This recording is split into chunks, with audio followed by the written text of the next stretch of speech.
Hey guys, welcome back to our channel Vision Academy Classes beneficial to all। Guys हम GK पुस्तक की series चला रहे हैं आपकी। इसमें ऑलरेडी आपके 3 लेक्चर हो चुके हैं। अगर आपने वो अभी तक 3 लेक्चर नहीं देखे हैं तो प्लीज़ उन्हें जाके देखिए, लिंक आपको डिस्क्रिप्शन में मिल जाएगी। और इस वीडियो में आपको टॉप 20 क्वेश्चन दिए जाते हैं और उनके बारे में जानकारी दी जाती है। कहने को तो ये टॉप 20 क्वेश्चन होते हैं, पर इनके बारे में जानकारी देंगे तो ये लगभग 50 के आसपास आपके क्वेश्चन पहुंच जाते हैं, जो आपकी सभी एग्ज़ाम्स के लिए इम्पोर्टेंट होते हैं। चाहे आप किसी भी एग्ज़ाम की तैयारी कर रहे हो, NTPC, railway, group D, SSC, DRDO, bank, सभी एग्ज़ाम जिनमें भी जीके पूछा जाता है, उन सभी एग्ज़ाम्स के लिए बहुत ही ज़्यादा इम्पोर्टेंट क्वेश्चन है। तो देखते रहिए इनको। स्टार्ट करते हैं हमारा आज का लेक्चर। क्वेश्चन नंबर फर्स्ट दिया हुआ है आपको, राजा राम मोहन राय को राजा की उपाधि किसने दी थी? तो इसका आंसर हो जाएगा ऑप्शन नंबर बी, अकबर द्वितीय ने राजा राम मोहन राय को राजा की उपाधि दी थी।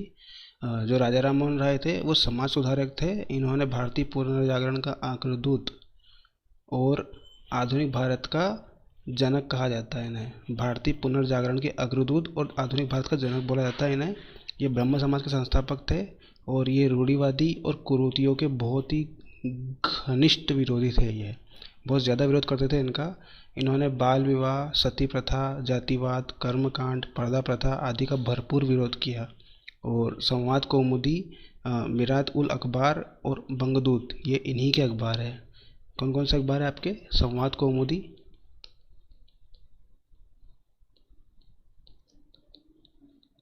मिरात उल अखबार और बंगदूत, ये तीनों है ना राजा राम मोहन राय के ही अखबार है।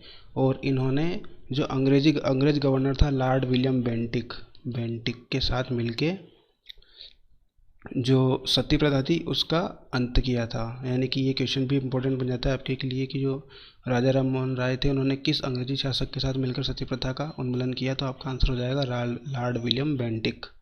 ऑप्शन नंबर फर्स्ट वाला है, इनके साथ मिलकर राजा राम मोहन राय ने सती प्रथा का अंत किया था। ठीक है, तो इम्पोर्टेंट क्वेश्चन है आपके लिए। तो इसका आंसर हो जाएगा ऑप्शन नंबर बी, अकबर द्वितीय ने राजा राम मोहन राय को राजा की उपाधि दी थी। अगला क्वेश्चन देखते हैं। क्वेश्चन नंबर 2 दिया हुआ है आपको, पृथ्वी की ऊपरी परत भूपर्पटी में किस तत्व की बहुलता है? तो इसका जो आंसर हो जाएगा ऑप्शन नंबर बी हो जाएगा, यानी कि ऑक्सीजन तत्व की बहुलता है भूपर्पटी वाले भाग में। और जो पृथ्वी की जो संरचना होती है वो 3 भागों से मिलकर बनी होती है। पृथ्वी की जो आंतरिक संरचना होती है ना, वो 3 भागों से मिलकर बनी होती है। 3 भागों में बांटा गया है इसे। पहला होता है भूपर्पटी, जिसे हम बोलते हैं क्रस्ट। दूसरा होता है प्रवार, जिसे हम आवरण भी बोलते हैं और इसे इंग्लिश में बोलते हैं मेंटल। और तीसरा होता है आपका केंद्रीय भाग, जिसे हम बोलते हैं कोर। 3 भागों से मिलकर बनी होती है भूपर्पटी, प्रवार, कोर, यानी कि क्रस्ट, मेंटल और कोर से मिलकर आंतरिक संरचना बनी होती है पृथ्वी की। जो भूपर्पटी होती है वो बेसाल्ट चट्टान से मिलकर बनी होती है। इस भूपर्पटी के भी 2 भाग होते हैं आपके, सियाल और सीमा।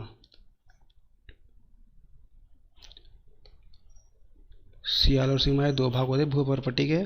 जो सियाल क्षेत्र होता है इसमें आपको सिलिका और एल्यूमिनियम की अधिकता मिलती है। यानी कि यहाँ पे नाम से स्पष्ट है, SI का मतलब सिलिका हो जाएगा और AM का मतलब AL है यहाँ पे सियाल, तो AL का मतलब हो जाएगा यहाँ पे एल्यूमिनियम। सिलिका और एल्यूमिनियम बहुत ज़्यादा पाया जाता है सिलिका में।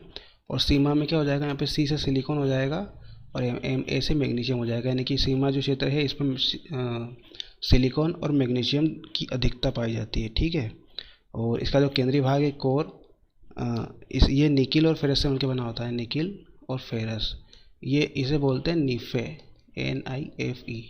नी से हो जाएगा निकिल, FE से हो जाएगा फेरस यानी कि आयरन। तो ये निकिल और लोहे से मिलकर बना होता है कोर, इसका भाग। ठीक है, तो इसका याद रखना, आपकी भूपर्पटी में सबसे अधिक ऑक्सीजन पाई जाती है। अगला क्वेश्चन देखते हैं। आपको दिया गया है कि अफ्रीका की कौन सी नदी मकर रेखा को 2 बार काटती है? तो इसका आंसर हो जाएगा ऑप्शन नंबर सी, जो लिम्पोपो नदी है वो अफ्रीका में स्थित है और ये मकर रेखा को 2 बार काटती है। ये अफ्रीका की दूसरी सबसे बड़ी नदी है। और अफ्रीका की जो सबसे बड़ी नदी है, पहली नदी, उसका नाम है, ऑप्शन नंबर है जिम्बेजी नदी, जो है अफ्रीका की सबसे बड़ी नदी है। और जो लिम्पोपो है वो दूसरे नंबर की सबसे बड़ी नदी है। ठीक है, जो मकर रेखा को 2 बार काटती है। और जो लिम्पोपो नदी है ये हिंद महासागर में जाके समाप्त हो जाती है। और इसका एक और नाम भी है, इसे घड़ियाल नदी भी कहते हैं, घड़ियाल नदी भी कहा जाता है इसे। उसकी जो लंबाई है वो 1750 किलोमीटर है। ठीक है, याद रखना। तो आपको अफ्रीका की लिम्पोपो नदी मकर रेखा को 2 भागों में बांटती है, 2 बार काटती है मतलब। ठीक है, अगला क्वेश्चन देखते हैं। क्वेश्चन नंबर 4 दिया हुआ है, भारत की अर्थव्यवस्था है। तो इसका आंसर हो जाएगा ऑप्शन नंबर बी, भारत की अर्थव्यवस्था मिश्रित अर्थव्यवस्था है। अगर भारत की ये अर्थव्यवस्था के बारे में हम जानकारी लें तो भारत की जो अर्थव्यवस्था है वो विश्व की तीसरी सबसे बड़ी अर्थव्यवस्था है। ठीक है, और जीडीपी के मामले में भारत की जो अर्थव्यवस्था है वो 5वें नंबर की सबसे बड़ी अर्थव्यवस्था है। जीडीपी का मतलब होता है ग्रॉस डोमेस्टिक प्रोडक्ट। तो याद रखना, भारत की अर्थव्यवस्था मिश्रित अर्थव्यवस्था होती है। ठीक है, अगला क्वेश्चन दिया हुआ है आपको, क्वेश्चन नंबर 5, नीति आयोग के प्रथम उपाध्यक्ष कौन थे? तो इसका आंसर हो जाएगा option number C, Arvind Panagariya NITI Aayog के प्रथम उपाध्यक्ष थे। और पहले नीति आयोग को योजना आयोग के नाम से जाना जाता था। ये पहले 2017 से पहले इसको योजना आयोग कहा जाता था, योजना आयोग नाम था इसका पहले। बाद में 2017 के बाद इसे नीति आयोग कहा जाने लगा।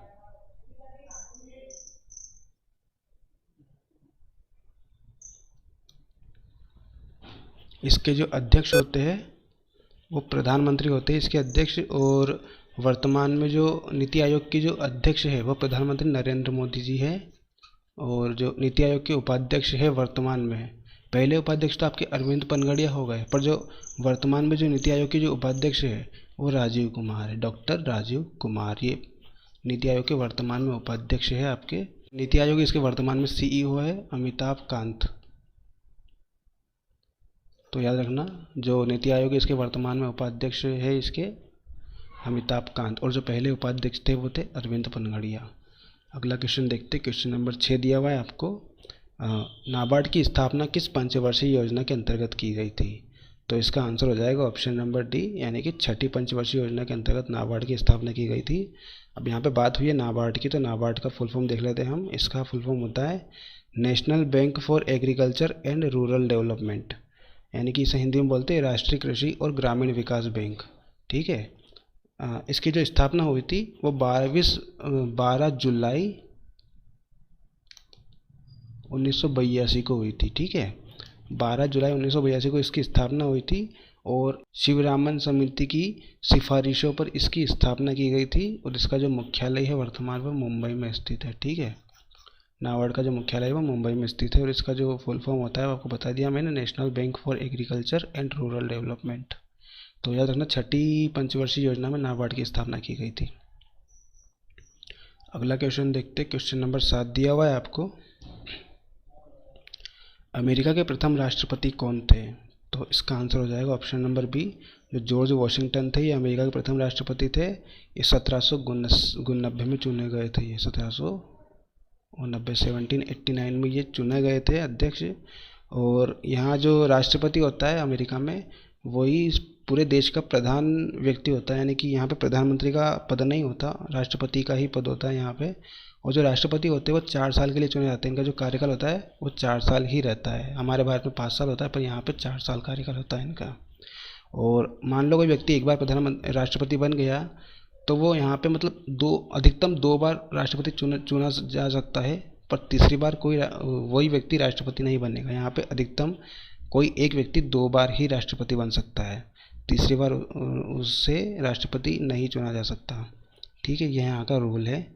और अभी तक जो सबसे लंबा कार्यकाल था राष्ट्रपति में यहाँ अमेरिका में, वो था फ्रैंकलिन रोजवेल्ट जो है, फ्रैंकलिन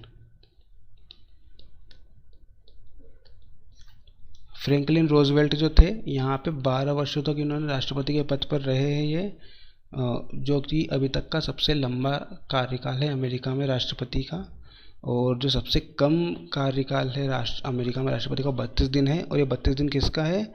हेनरी हैरिसन का है। ये हेनरी हैरिसन का जो कार्यकाल है वो 32 दिन है यहाँ का। ठीक है, जो 32 दिन तक राष्ट्रपति के पद पर रहे थे ये। और जो राष्ट्रपति होता है वो व्हाइट हाउस में उसका सरकारी निवास होता है यहाँ पे, और व्हाइट हाउस में रहता है ये मतलब। तो याद रखना आप कि अमेरिका के प्रथम राष्ट्रपति थे जॉर्ज वॉशिंगटन। अगला क्वेश्चन दिया हुआ है क्वेश्चन नंबर 8। यहाँ पे पूछा गया मलेशिया की राजधानी और मुद्रा क्या है। तो मलेशिया की राजधानी कुआलालंपुरम हो जाएगी और जो मुद्रा है वो रिंगिट हो जाएगी। याद रखना है इसको कि मलेशिया की जो राजधानी है वो कुआलालंपुर है और जो यहाँ की मुद्रा है वो रिंगिट है। अब मलेशिया के जो प्रधानमंत्री है वर्तमान में वो मुहिद्दीन यासीन है। मुहिद्दीन यासीन यहाँ के प्रधानमंत्री अभी चुने गए हैं हाल ही में। तो याद रखना है क्वेश्चन। क्वेश्चन नंबर 8 दिया हुआ है आपको कि रूस की संसद को क्या कहते हैं। तो इसका आंसर हो जाएगा ऑप्शन नंबर बी। रूस की संसद को ड्यूमा कहा जाता है। यहाँ की जो राजधानी है वो मॉस्को है। रूस की राजधानी मॉस्को है। यहाँ की जो करेंसी है वो रूबल है। जो प्रधानमंत्री है वो मिखाइल मिशुस्तिन है।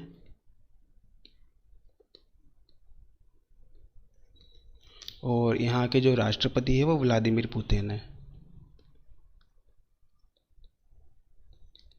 गाइस मैं आपको हर एक क्वेश्चन की एक्स्ट्रा इन्फॉर्मेशन इसलिए देता हूँ और बार बार इसलिए देता हूँ हर एक क्वेश्चन की, ताकि आपको वो क्वेश्चन वहीं पे याद हो जाए और बार बार याद करने पे आपको क्वेश्चन आपके माइंड में बैठ जाए एक तरह से। तो आपसे कोई भी क्वेश्चन पूछे तो आप उसका एग्जैक्टली आंसर दे पाओ, कोई भी डाउट आपके मन में नहीं रहे। तो इसीलिए हम बार बार इन क्वेश्चन को रिवाइज करते हैं और उसके एक्स्ट्रा फैक्ट जानते हैं, ताकि कहीं से भी आपको क्वेश्चन एग्जाम में आए आप उसे टिक कर पाओ। ठीक है गाइस, तो याद रखना इसे रूस की जो संसद है उसे ड्यूमा कहते हैं।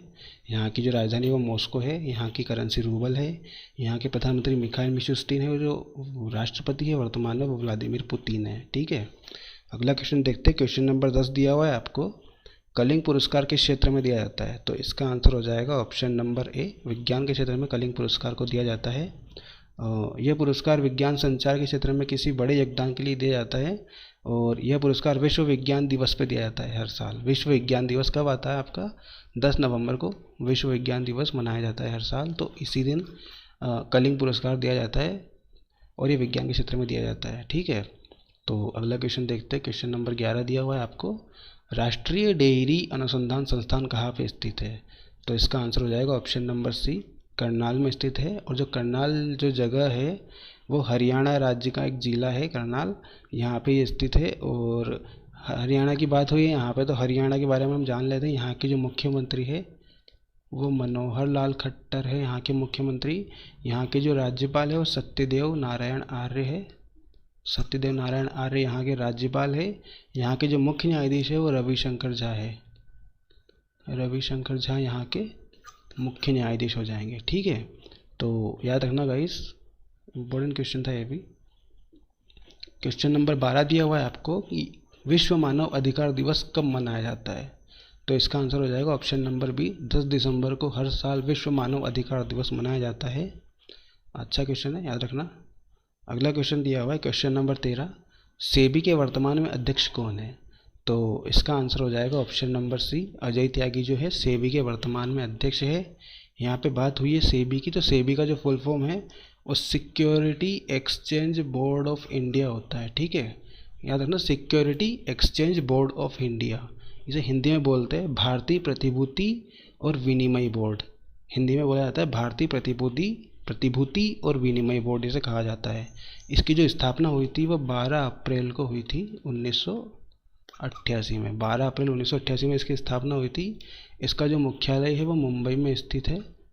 ठीक है, सेबी का मुख्यालय मुंबई में स्थित है, याद रखना इसे। इसके जो क्षेत्रीय मुख्यालय होते हैं वो भी अलग अलग जगहों पे स्थित है, जैसे कि दिल्ली, कोलकाता, चेन्नई और अहमदाबाद। इन 4 जगहों पे इनके क्षेत्रीय मुख्यालय स्थित है। ठीक है, तो ये भी याद रखना आप। और ये इसका आंसर हो जाएगा अजय त्यागी सेबी के वर्तमान में अध्यक्ष है आपके। ठीक है, अगला क्वेश्चन देखते हैं। क्वेश्चन नंबर 14 दिया हुआ है आपको, छपेली किस राज्य से संबंधित लोक नृत्य है। तो इसका आंसर हो जाएगा option number B. Himachal Pradesh से संबंधित लोक नृत्य है छपेली। इस नृत्य को एक हाथ में रुमाल तथा दूसरे हाथ में दर्पण लेके इसको किया जाता है। तो छपेली लोक नृत्य आपका हिमाचल प्रदेश में हो जाएगा। यहाँ पे बात हुई है हिमाचल प्रदेश की, तो हिमाचल प्रदेश की आपकी राजधानी है शिमला है। यहाँ के जो मुख्यमंत्री है वो जयराम ठाकुर है। जयराम ठाकुर यहाँ के मुख्यमंत्री है। यहाँ के जो राज्यपाल है वो बंडारू दत्तात्रेय है।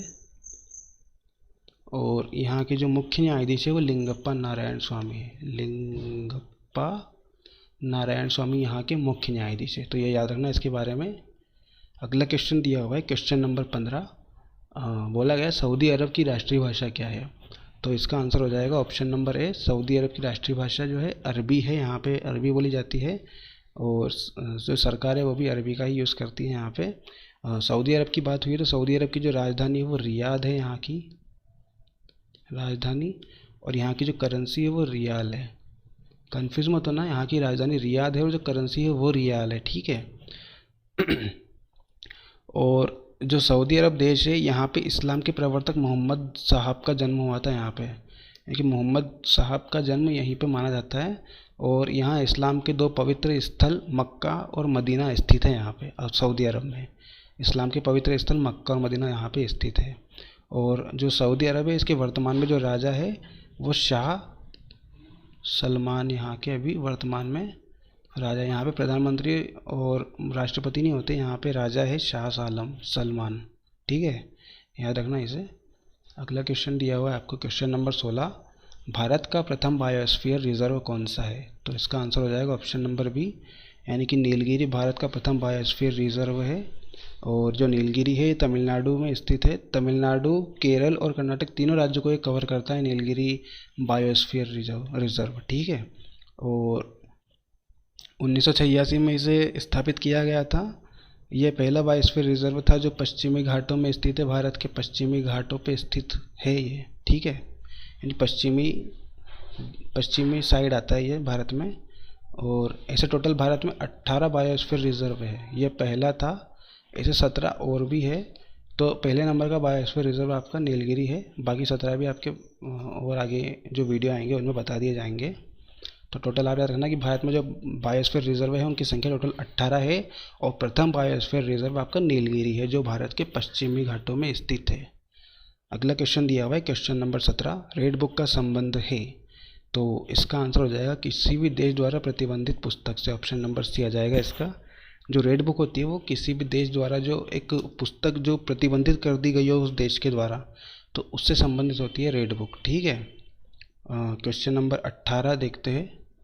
दिया हुआ है तंजौर का प्रसिद्ध बृहदेश्वर मंदिर किस वास्तुशैली में निर्मित है, तो इसका आंसर हो जाएगा ऑप्शन नंबर सी, द्राविड़ शैली में ये तंजौर का प्रसिद्ध बृहदेश्वर मंदिर स्थित है। इसकी जो वास्तुशैली है वो द्राविड़ शैली में है, ठीक है। जो बृहदेश्वर मंदिर है इसका जो निर्माण कराया था वो राजराज चोल फर्स्ट ने करवाया था।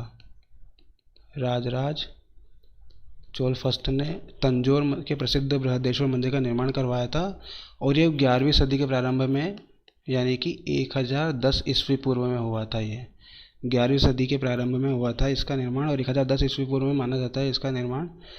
यह मंदिर पूरी तरह से ग्रेनाइट से बना हुआ है, पूरा मंदिर जो है ना ये ग्रेनाइट से निर्मित है ये मंदिर। और यह मंदिर विश्व का पहला और एकमात्र ऐसा मंदिर है जो पूरी तरह से ग्रेनाइट से बना हुआ है, ठीक है। तो बहुत इंपॉर्टेंट क्वेश्चन हो जाता है ये कि विश्व का ऐसा मंदिर जो ग्रेनाइट से बना हुआ है, तो वो आ जाएगा आपका बृहदेश्वर मंदिर, ठीक है। और इसकी जो शैली हो जाएगी वो द्राविड़ शैली हो जाएगी, याद रखना गाइस। अगला क्वेश्चन दिया हुआ है आपको, बेसबॉल किस देश का राष्ट्रीय खेल है, तो इसका आंसर हो जाएगा ऑप्शन नंबर बी, अमेरिका का राष्ट्रीय खेल है बेसबॉल। और यहाँ पे बात हुई है अमेरिका की, तो अमेरिका जो है वो उत्तर अमेरिका का एक देश है। इसकी जो राजधानी है वो वॉशिंगटन डीसी है। यहाँ के जो राष्ट्रपति है वो डोनाल्ड ट्रंप हो जाएंगे। डोनाल्ड ट्रंप यहाँ के राष्ट्रपति है अमेरिका के। और यहाँ की जो मुद्रा है वो डॉलर है, डॉलर चलती है यहाँ पे, ठीक है। तो अगले क्वेश्चन पे बढ़ते हैं। क्वेश्चन नंबर 20 दिया हुआ है आपको, महात्मा गांधी दक्षिण अफ्रीका से भारत कब वापस लौटे थे, तो इसका आंसर हो जाएगा ऑप्शन नंबर सी, 1915 में ये महात्मा गांधी भारत लौटे थे। और इनकी डेट भी याद रखना आप, 9 जनवरी को 1915 में ये भारत लौटे थे। और 9 जनवरी को आपको पता होगा एक दिवस मनाया जाता है प्रवासी भारतीय दिवस। तो ये प्रवासी भारतीय दिवस इन्हीं की याद में मनाया जाता है। गांधी जी दक्षिण अफ्रीका से लौटे थे तो उन्हीं की याद में प्रवासी भारतीय दिवस हर साल मनाया जाता है। और गांधी जी को 1915 में सरकार द्वारा केसर हिंद का स्वर्ण पदक दिया गया था और इन्हीं की याद में हर साल प्रवासी भारतीय दिवस मनाया जाता है, आपको याद रखना है ये, ठीक है। सो गाइस हमारे लास्ट क्वेश्चन था। आई होप आपको ये वीडियो पसंद आया होगा। अगर आपको ये वीडियो पसंद आया तो प्लीज़ इसे लाइक कीजिए, और अभी तक आपने अपने दोस्तों के साथ शेयर नहीं किया है तो प्लीज़ इसे शेयर कर दीजिए ताकि वो भी ये वीडियो देख पाए। और ऐसे ही हमारे और भी वीडियो आपके लिए आते रहेंगे, तो आप चैनल पे बने रहिए और देखते रहिए विज़न एकेडमी क्लासेस को। Thank you.